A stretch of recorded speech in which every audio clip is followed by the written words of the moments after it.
Hello friends, welcome to Joyce creative garden. আজ আমি তোমাদের নিয়ে যাব 48 ইন্টারন্যাশনাল বুক ফেয়ারে। তো চলো আমার সাথে। এই যে আমরা পৌঁছে গেছি। প্রথমেই পশ্চিমবঙ্গ রাজ্য প্রতিবন্ধী সম্মেলনের একটা স্টল রয়েছে। তারপরে আমরা ঘুরতে ঘুরতে এখানে দেখো কি সুন্দর হাতে সমস্ত ড্রয়িং। ঘুরতে ঘুরতে চলে আসলাম একটা জায়গায় যেখানে দেখো অপূর্ব সুন্দর গ্রাম বাংলার দৃশ্য, একটা বাড়ি ঠিক স্বপ্নের মতো, আর চারিপাশে খুব সুন্দর ফুল গাছ দিয়ে সাজানো। চলো ভেতরে যাই। আসলে বুক ফেয়ারে আমার থেকেও আমার বাবার আসার টান খুব বেশি। ছোটোবেলায় যখন পার্ক স্ট্রিট ময়দানে হতো তখন বাবার হাত ধরে গিয়েই বুক ফেয়ারের প্রতি আমার একটা গভীর ভালোবাসা জন্মেছে। মাঝখানে কয়েক বছর খুব মিস করেছিলাম। তারপরে আবার মায়ের আশীর্বাদে বাবাকে নিয়ে আমি বুক ফেয়ারে যাই। তো চলে এসছি আমরা পশ্চিমবঙ্গ বুক ফেয়ারের স্টলের মধ্যে। এখানে আমার মাননীয় মুখ্যমন্ত্রীর সমস্ত ছবি রয়েছে, তার হাতে লেখাও কিছু বই রয়েছে, সেগুলো দেখলাম। বাবা দাঁড়িয়ে পড়লেন কিছু কিছু বই। এবার আমরা বেরিয়ে আবার অন্যান্য স্টলে যাব, কিন্তু সামনেটা এত সুন্দর যে আমরা কিছু ছবিও তুলে নিলাম।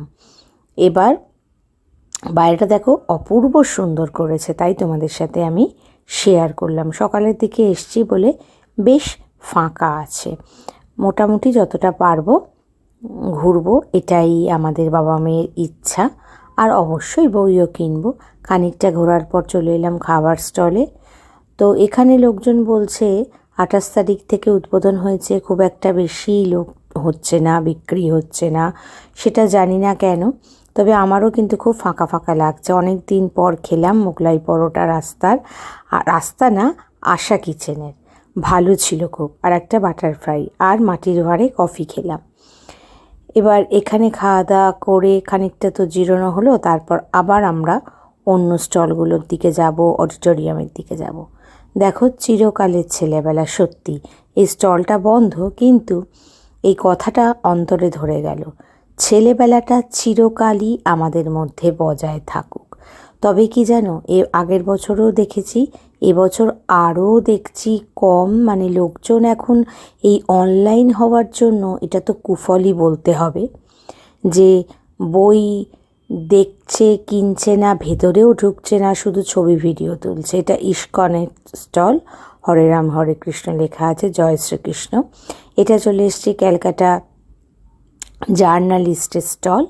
তো উত্তম সুচিত্রা আরও অনেক বই রয়েছে, সেগুলোও দেখলাম। দেখো এখন অনলাইনে জীবন, ব্লগ ভিডিও এগুলো সকলে করে, আমার চ্যানেল আছে, আমিও করি। কিন্তু তা বলে বই কিনবো না, বইয়ের স্টলে যাবো না, এটা কিন্তু ঠিক না। লিটল ম্যাগাজিনে সদ্যপ্রয়াত মনোজ মিত্রকে শ্রদ্ধাঞ্জলি দিয়ে সুন্দর একটা ব্যানার করেছে। এরপরে এটা হচ্ছে মায়া কানন। আস্তে আস্তে আমরা সামনের দিকে এগোচ্ছি। তো সত্যি কথা বলতে গেলে এত লোক কম, আমার খুব খারাপই লাগছিল। স্টলের মধ্যে ঢুকে দেখছিলাম হাতে গুনেই কয়েকজন যাচ্ছে স্টলে। এখন কত লোকই তো বই লেখে, বই ছাপায়, আমি ঠিক জানি না। যদি লোকজন না পড়ে, না কেনে, কীভাবে এই সমস্ত বই বিক্রি হবে? হঠাৎ এসে দাঁড়ালাম সেন্ট জেভিয়ার্স ইউনিভার্সিটি, যেহেতু আমার মেয়ে পড়ে, তাই ওখানটাতেও দাঁড়ালাম। দেখলাম ম্যানেজমেন্টের বই রয়েছে। জৈন শিল্প মন্দির থেকে একটু হজমি কিনলাম, অনেক দিন হজমি কেনা হয়নি। এটা পিসিচন্দ্রের স্টল, খুব সুন্দর করে সাজিয়েছে। এই যে দেখো, তোমাদের সাথে শেয়ার করছি। পুরো ভিডিওটা প্রথম থেকে শেষ অবধি দেখো। এটা হচ্ছে প্রথম পর্ব। এরপরে আমি পরপর দুটো ব্লগ শেয়ার করছি। এটা ব্লগ 1 আর ব্লগ 2টা অন্যরকম হবে। তো সত্যি কথা বলতে গেলে কলকাতা বুক ফেয়ারে এসে আমি দেখলাম লোকজন ভিডিও তুলছে, ব্লগের জন্য সব করছে, অডিটোরিয়াম এসে বসেছে, কিন্তু আসল যেখানে দরকার বই কেনা বা বইয়ের স্টলগুলোর ভেতরে ঢোকা, সেখানে কিন্তু খুব কম। এটা কিন্তু হওয়া কাম্য নয়। বইয়ের সাবস্টিটিউট কিন্তু কখনোই অনলাইন হতে পারে না। তো তোমরা কি বলো বন্ধুরা?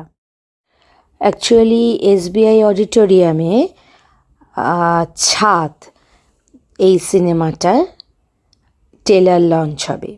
তো পাওলি দামের জন্য সবাই অপেক্ষা করছে, আমরাও বসেছিলাম। তারপর পুরোটাই দেখলাম, সেটা তোমাদের আমি পরের ব্লকে শেয়ার করব। এই ব্লকে তোমাদের এটাই দেখাচ্ছি, অডিটোরিয়াম থেকে বেরিয়ে আমরা ছবি তুললাম বেশ কিছু, এবং খুব সুন্দর দিনের স্মৃতি নিয়ে আমরা বাড়ির দিকে রওনা দিচ্ছি। কারণ সকালবেলা যখন বুক ফেয়ারে যাব বলে বেরিয়েছিলাম, তখন ইচ্ছা ছিল একটু কাল মৌনি অমাবস্যা, তো যাওয়া হয়নি। লেক কালীবাড়ি নমস্কার করে যাব, রামকৃষ্ণ মন্দির নমস্কার করে যাব, কিন্তু দেরি হয়ে গেছিলো, তাই সবই বন্ধ হয়ে গেছিলো। এখন তাই এই যে সূর্য অস্ত যাচ্ছে, চলে আসলাম ঠাকুরের নাম করে। দেখো কি অপূর্ব সাজে মাকে সাজিয়েছে। সেখান থেকে চলে এলাম নরেন্দ্রপুর রামকৃষ্ণ মিশনে, সেখানেও প্রণাম করলাম ঠাকুরকে, এবং এত ভালো হয়ে যায় এখানেও দেখো ফুলের সমারোহ। তারপর আমরা এখন বাড়ি চলে যাব। তার কারণ হচ্ছে বাড়ি গিয়ে আমাকে আবার মেয়েকে নিয়ে বেরোতে হবে। তো একদিনে একটা মানুষের কত কী পারে, কিন্তু আমি চেষ্টা করি সবটাই করতে।